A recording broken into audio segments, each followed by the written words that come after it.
ગુજરાત બોર્ડનું ધોરણ 10નું પરિણામ 11 મેના રોજ પરિણામ જાહેર કરવામાં આવ્યું છે. સમગ્ર ગુજરાતનું 82.57% પરિણામ જાહેર કરવામાં આવ્યું છે, જેમાં સુરત જિલ્લાનું 86.75% પરિણામ જાહેર કરાયું છે.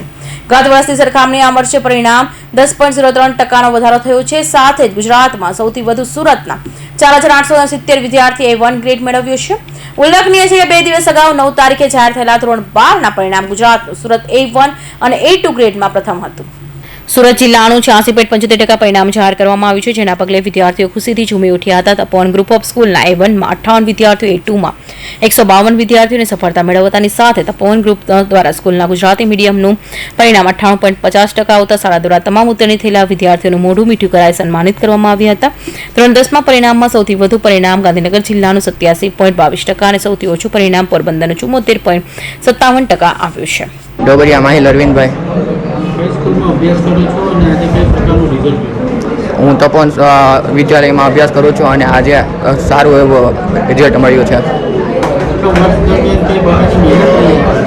આખા વર્ષ દરમિયાન અમારા શિક્ષકોએ અમારી પાછળ ખૂબ જ મહેનત કરી અને જ્યાં પણ અટવાતા ત્યાં બધે જ અમને સપોર્ટ કર્યો છે અને બધું શીખવાડ્યું, રિવિઝન કરાવ્યું.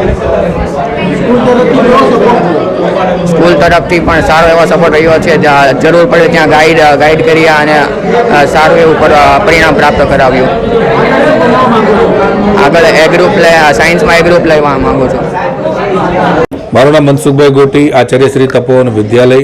આજરોજ SSC માર્ચ 2024નું બોર્ડનું જે પરિણામ જાહેર થયું છે એમાં અમારી તપોવન ગ્રુપ ઓફ સ્કૂલમાં 58 વિદ્યાર્થીઓએ A1 ગ્રેડ પ્રાપ્ત કર્યો છે અને 152 વિદ્યાર્થીઓએ A2 ગ્રેડ પ્રાપ્ત કર્યો છે. સમગ્ર શાળાનું પરિણામ 98.50% રહેલું છે અને ઉત્તીર્ણ થયેલા તમામ વિદ્યાર્થીઓને શાળા પરિવાર તરફથી શુભકામનાઓ પાઠવીએ છીએ. બાળકો પાસે કઈ પ્રકારની મહેનત આપણે કરાવી જેનું આ પરિણામ તમને મળ્યું છે? વર્ષ દરમિયાન વિષય શિક્ષકો નાનામાં નાનું કરી વિદ્યાર્થીઓને સોર્ટ આઉટ કરાવતા. માસિક કસોટીનું આયોજન રહેતું, મોડલ ટેસ્ટનું પણ આયોજન હતું, પેપર સેટ પણ વિદ્યાર્થીને આપી અને અમારા શિક્ષકો વિદ્યાર્થીઓને નાનામાં નાની ક્વેરી સોર્ટ આઉટ કરાવતા. અને આજની જે સફળતા પ્રાપ્ત થઈ છે એનો સંપૂર્ણ શ્રેય અમારા શિક્ષકોને આપું છું અને આ શિક્ષકોની અથાગ મહેનતથી જ અને વિદ્યાર્થીઓના પૂરા સહકારથી જ આ પરિણામ પ્રાપ્ત થયું છે. સાહેબ, જે વિદ્યાર્થીઓ નાપાસ અથવા ઓછા માર્ક્સ આવે તેને શું તમે મેસેજ આપશો?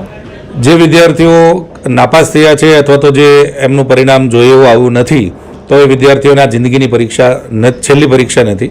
જિંદગીની અંદર ઘણી બધી પરીક્ષાઓ આપવાની છે. કદાચ A1 ગ્રેડ લાવીને જે વિદ્યાર્થી સફળતા ભવિષ્યમાં મળશે જેવું ચોક્કસ ખાતરી ન આપી શકાય. અને ઘણી વખત જે વિદ્યાર્થી ગ્રેસિંગ માર્ક સાથે પાસ થયેલો હોય અથવા તો સેકન્ડ ટ્રાય આપીને પાસ થયા પછી પણ એ બિઝનેસની અંદર ઘણો બધો આગળ વધતો હોય છે. એટલે આ SSCની પરીક્ષા એ જિંદગીની છેલ્લી પરીક્ષા નથી. તો આ અનઉત્તીર્ણ થયેલા બાળકોને પણ શુભકામનાઓ પાઠવું છું કે આવનારા સમયની અંદર ફરી પાછી મહેનત કરે અને ફરી પાછું પોતાનું ઉજ્જવળ ભવિષ્ય બને. આ તપોવન ગ્રુપ ઓફ સ્કૂલ તરફથી સૌ વિદ્યાર્થીઓને હાર્દિક શુભકામનાઓ પાઠવું છું. ગત માર્ચ એપ્રિલ મહિનામાં લેવામાં આવેલી ધોરણ 10ની પરીક્ષાનું પરિણામ આજે બોર્ડની સત્તાવાર વેબસાઇટ પર જાહેર કરવામાં આવ્યું છે. ધોરણ 10ની પરીક્ષા માર્ચ એપ્રિલ મહિનામાં લેવામાં આવી હતી. સુરત જિલ્લામાં ધોરણ 10ના 77,466 વિદ્યાર્થીઓ નોંધાયા હતા. બોર્ડના પરિણામો પણ સમયસર જાહેર કરવામાં આવી રહ્યા છે. ગત વર્ષે પણ સુરત જિલ્લાનું ગુજરાતમાં સૌથી વધુ 76.45% પરિણામ જાહેર કરવામાં આવ્યું હતું, જ્યારે આ વર્ષે વધીને 86.75% પરિણામ જાહેર કરાયું છે, જેના પગલે વિદ્યાર્થીઓમાં ખુશીથી ઝૂમતા જોવા મળ્યા હતા.